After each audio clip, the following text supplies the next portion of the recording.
Pythagoras said that 6 is the perfect number, and here we have an album called 6, with 6 tracks that even arrived at my house on the 6th of December. I mean, how perfect is that? How perfect is this album? That's what we need to be asking ourselves. Let's find out, shall we?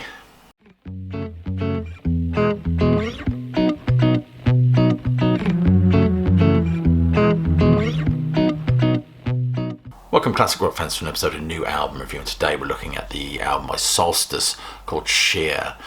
This album for me is very much defined by the inclusion of the new singer Jess Holland, whose voice has a hushed and enigmatic quality.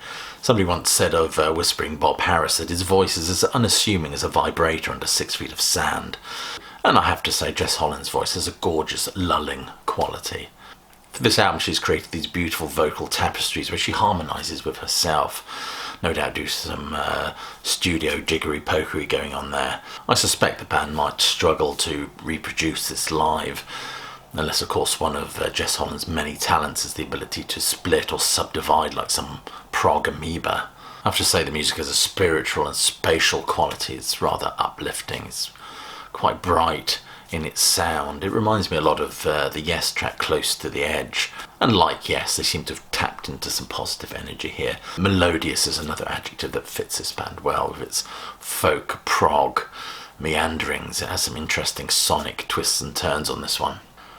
And Holland's voice, which I'm rather enamoured with, so I'll probably mention it a few times in this review, has an innocent and hushed quality. It really gets under your skin. She reminds me of Hope Sandoval. Her voice is beguiling and haunting. And Andy Glass, of course, Glass or Glass, I don't know how he pronounces it. I'm going to say Glass because I'm posh. His guitar work as well is ethereal and soaring and quite intricate, almost Gilmour-esque. In fact, one critic has described it as liquid and sinuous, perfectly embellishing the music. But this band's history, I mean, they go back a while, if you might refer to my notes. I mean, they're a band that have been around since the 1980s with Andy Glass and Mark Elton. They played the Glastonbury Festival and the Reading Festival, of course, my old stomping ground.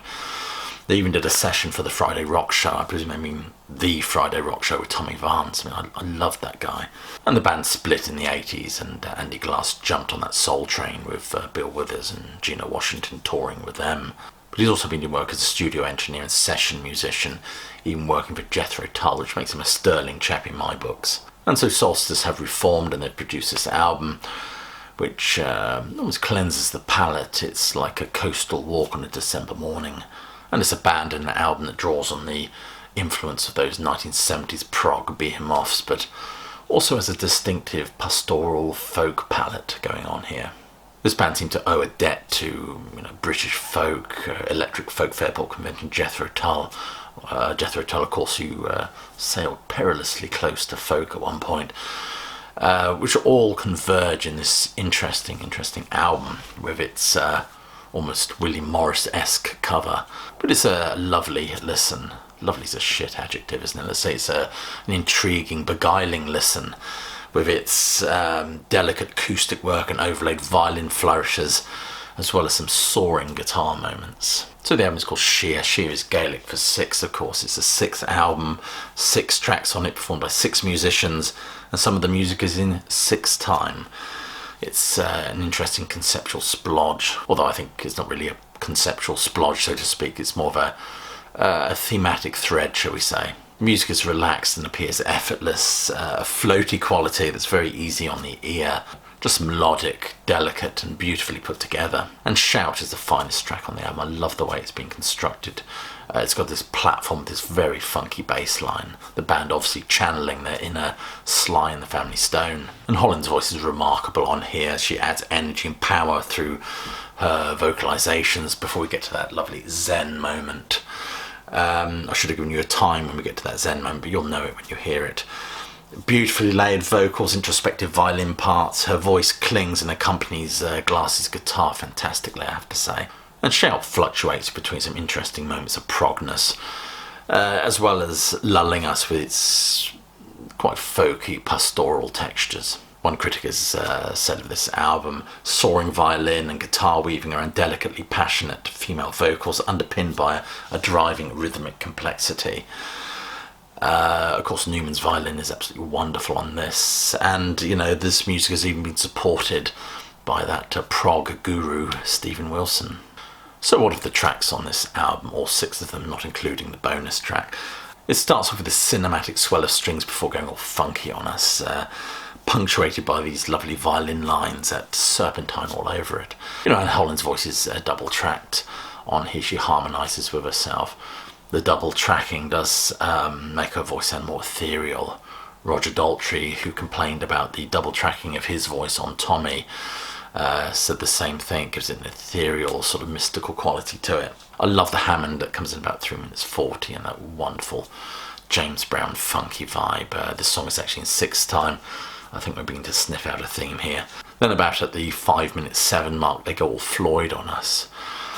I love how the bass just holds our attention as the other instruments kind of drift across like sort of gossamers of sound. It's wonderful. Forgive me, I'm feeling very poetic this morning. Love Is Coming is a delicate number. Bright acoustic thrum of the guitar with a message chorused out by Jess Holland, who once more is subdivided and made legion for us. The very hushed Love Is Coming regales us with a message of hope, I think, and Christmas is all about messages of hope, is it not? I enjoy the song Long Gone. It starts with some quite mournful guitar picking before that ghostly and haunting Mazzy Star-like voice, hushed and breathy, embellishes it. Before we get that dreamy line, long run down the river, way out on the sea. A beautiful symbol, if taken metaphorically, of course. I love the way Joni Mitchell uses the song, uses the river as a symbol of a need just to escape, to be elsewhere.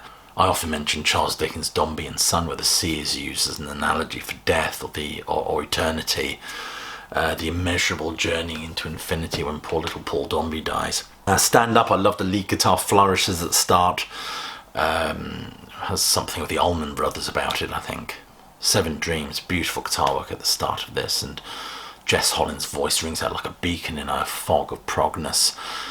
Some lovely flange guitar supported by some excellent bass work as well. It's punctuated by this wonderful keyboard work. It reminds me a little bit of Richard Wright's playing on the song Sheep. And A New Day, which is the track that ends the album proper. Another one in 6th time, if I'm not mistaken. Haunting guitar leads, acoustic strumming really set the tone for this, and those gentle wind chime-like vocals are gorgeous. About 3 minutes 21 into this track, you get this, it all opens up a bit with some ghostly violin that is just transports it to another level, in my opinion. So for all you prog hounds out there, I'd have to say Sheer by Solstice is definitely worth buying and giving a listen to. I will put some links below this video related to this band. And while you're down there, please do check out the links. That all help to support the sterling work done here at Classic Album Review. Anyway, I shall leave it there, and I will end by saying, as I always do, hope you're staying warm and safe, looking forward to Christmas, but more importantly that you keep listening.